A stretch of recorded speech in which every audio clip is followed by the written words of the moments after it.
ಅವ್ರು ಮಾತಾಡ್ಕೊಳ್ಳೋ ಹಾಗೆ ಅವ್ನು ನಿಜವಾಗ್ಲೂ ಭಯಂಕರ ವ್ಯಕ್ತಿನಾ? ನೀನ್ ಅವನ್ ಬಗ್ಗೆ ಕೇಳಿರೋದೆಲ್ಲ ಸುಳ್ಳೆ. ಅಗಸ್ತ್ಯ ಭಯಂಕರ ವ್ಯಕ್ತಿ ಅಲ್ಲ, ತುಂಬಾ ಭಯಂಕರ ವ್ಯಕ್ತಿ.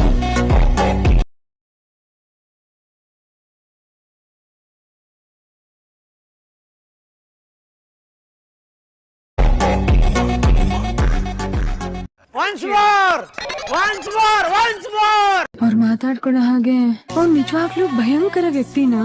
ನೀನ್ ಅವನ್ ಬಗ್ಗೆ ಕೇಳಿರೋದೆಲ್ಲ ಸುಳ್ಳೆ. ಅಗಸ್ತ್ಯ ಭಯಂಕರ ವ್ಯಕ್ತಿ ಅಲ್ಲ, ತುಂಬಾ ಭಯಂಕರ ವ್ಯಕ್ತಿ.